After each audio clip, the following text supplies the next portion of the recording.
안녕하세요. 오늘은 한국교육학술정보원의 자료를 좀 가지고 왔습니다. 신임 교사분들 연수 자료인데요. 아, 네. 담임 교사 역할이랑 학급 운영에 대한 내용이죠. 네, 맞습니다. 담임이 된다는 게 단순히 가르치는 일 그 이상이잖아요. 정말 역할이 복잡하고 다양하다는 걸 보여주더라고요. 그렇죠. 책임감도 크고요. 그래서 오늘 안정적인 학급 운영 그리고 학생들과 진짜 소통하기 위한 핵심이 뭘까? 이걸 좀 깊이 파고들어 보려고 합니다. 네. 좋습니다. 바로 시작해 볼까요? 네. 우선 그 자료에서 담임 교사에게 필요한 자질들부터 이야기를 시작하는데요. 아, 자질이요? 네. 물론 자기 교과 전문성은 기본이고요. 그것 말고도 학생을 이해하고 지도하는 능력, 또 가르치는 일 자체에 대한 애정 같은 거예요. 애정. 네. 때로는 부모 같은 마음으로 대해야 하고 또 학생들과 교감하면서 느끼는 기쁨, 이런 감정적인 부분도 중요하다고 해요. 하긴 그렇죠. 근데 요즘은 뭐랄까 요구되는 게 더 많아진 느낌이에요. 자료 보니까 도덕성, 상담 능력은 물론이고 네네. 정보통신 기술 활용 능력, 외국어 능력, 특기까지 정말 다재다능해야 하는구나 싶더라고요. 이게 현실적으로 다 갖추기가 쉽나요? 아, 그렇죠. 쉽지 않은 요구인 건 분명해요. 그래서 더 중요해지는 게 아마 예상치 못한 상황에 대한 대처 능력일 겁니다. 아, 교실에서 벌어지는 일들이요? 네. 자료에서도 학생들이 보일 수 있는 다양한 낯선 행동들을 좀 구체적으로 보여주거든요. 예를 들면 어떤 게 있을까요? 수업 중에 불쑥 끼어든다거나 아니면 계속 떠들거나 네네. 또 사사건건 따지거나 다른 친구들을 방해하거나 아예 잠을 자버리거나. 수업을 회피하는 경우도 있고요. 네, 맞아요. 그런 여러 사례들이 나와요. 근데 그럴 때 선생님들이 절대 하면 안 되는 행동들, 이것도 딱 명시되어 있더라고요. 아, 네. 초기 대응에서 피해야 할 것들 중요하죠. 목소리 확 녹인다던가, 비꼬거나, 학생 약점 잡아서 공격하거나, 막 궁지로 몰고. 그렇죠. 모욕적인 말 같은 거 절대 안 되고요. 내가 너보다 우월하다 이런 태도도 안 되고. 애원하거나 뭘 해주겠다고 매수하는 것도, 관련 없는 일로 잘못 지적하는 것도 있네요. 네. 결국 그 감정적인 대응은 상황을 더 안 좋게 만든다는 거죠. 왜 그럴까요? 왜냐하면요. 그런 학생 행동들 뒤에는 생각보다 복잡한 원인들이 있을 수 있거든요. 복잡한 원인이요? 네. 뇌 발달 문제나 ADHD, 아니면 그냥 잠이 부족해서 그럴 수도 있고요. 이런 생물학적인 요인부터 시작해서요. 또 미디어 중독이나 친구 관계, 가족 관계 문제, 우울증 같은 심리 정서적인 문제도 있고요. 환경적인 요인, 가정 환경 영향도 크죠. 그렇군요. 원인이 정말 다양하네요. 네. 그래서 학생들이 그런 행동을 하는 목적도 여러 가지예요. 관심을 끌고 싶거나, 힘을 보여주고 싶거나, 아니면 상처받은 것에 대해 복수하거나, 혹은 그냥 실패하는 게 두려워서 피하거나요. 목적도 다 다르군요. 그럼 당연히 대처법도 달라져야겠네요. 정확합니다. 그래서 자료에서도 몇 가지 구체적인 접근법을 제안하는데요. 어떤 것들이 있을까요?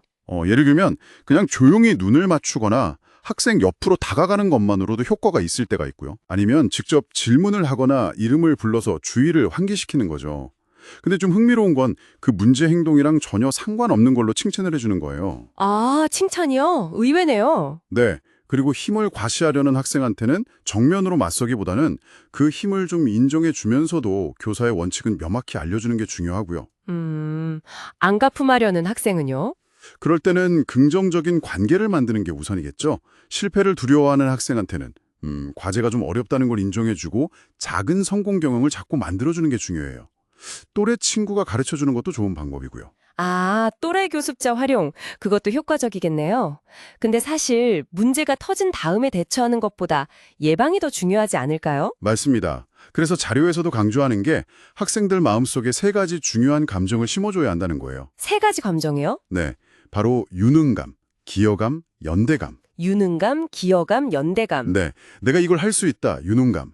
내가 우리 반에 도움이 된다, 기여감. 그리고 내가 친구들과 연결되어 있다, 연대감. 이런 느낌을 받으면 굳이 문제 행동으로 자기를 드러낼 필요가 줄어든다는 거죠. 일리 있네요. 그 선배 교사들의 현실적인 조언들도 되게 인상 깊었어요. 어떤 것들이요? 뭐 완벽한 담임이 되려고 하지 마라. 그냥 씨 뿌리는 사람이 되어라. 이런 말이 좀 와닿더라고요. 네네. 가능성을 열어주는 역할. 그리고 매일 아침 출근 전에 선생님 본인 기분 상태부터 점검하라는 조언도 있었고요. 학생들 아침 컨디션을 100점 만점으로 물어보는 거. 이것도 재밌는 소통 방식 같아요. 아, 그런 소소한 팁들 좋죠. 네, 학급 재판 같은 것도 언급되던데 학생들이 직접 규칙 위반에 대해 토론하고 결정하게 하는 거, 책임감을 길러주는 좋은 방법 같았어요. 리더십 얘기도 나오죠. 그 미스지 주우지의 PM 이론. 아, 네, 그거 흥미로웠어요. P랑 M. 네, 과업 중심 퍼포먼스, P랑 관계 유지, 메인터넌스, M, 기능. 이 두 가지의 강약에 따라 리더십 유형을 나누잖아요. 그렇죠. P형, M형, PM형, PM형. 연구 결과를 보면 P형 리더십, 그러니까 성과만 막 밀어붙이는 리더 아래서 학생들이 스트레스를 제일 많이 받는다고 해요. 아, 정말요? 네. 그래서 결국 P와 M, 두 기능이 모두 강한 PM형 리더십이 가장 바람직하다는 거죠. 균형이 중요하다는 겁니다. 결국 과업 달성 능력뿐 아니라 관계를 잘 돌보는 능력도 필수적이군요. 그렇습니다. 또 다른 조언으로는 뭐랄까 학생들하고 인간적인 유대, 인생 선배가 되어주는 건 좋은데 네. 마냥 친구 같은 선생님이 되려고 하지는 마라. 오히려 일관성 있는 단호함, 이 부분도 기억에 남아요. 맞아요. 안 되는 건 안 된다고 명확하게 선을 그어주는 게 오히려 학생들에게 안정감을 준다고 하더라고요. 예측 가능성을 주는 거죠. 네, 그리고 학급 주책 같은 걸 학기 초에 딱 명확하게 설명하고 적응할 시간을 주는 약간 유능한 경영자 같은 모습도 필요하다고 하고요. 네, 맞아요. 따뜻함과 엄격함, 또 목표 달성과 관계 유지, 이 사이에서 균형을 잡는 게 정말 핵심인 것 같습니다. 오늘 이렇게 쭉 얘기를 나눠보니까 아, 담임교사의 역할이라는 게 정말 한마디로 정의하기 어려운 여러 얼굴을 가진 종합예술 같다는 생각이 드네요. 그렇죠. 지식 전달자이면서 동시에 상담가, 리더, 경영자, 또 무엇보다 학생들의 성장을 지지하는 조력자 역할까지 해야 하니까요.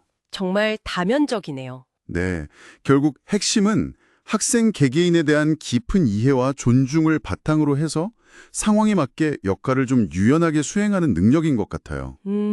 유연함. 네, 아까 PM 이론에서도 봤듯이 과업과 관계의 균형, 그리고 선배 교사들이 말한 일관성과 단호함, 이게 안정적인 학급 운영의 중요한 열쇠가 될 것 같습니다. 그리고 선생님 자신의 마음 건강을 챙기는 것도 정말 중요하겠고요. 아, 물론이죠. 그건 기본입니다.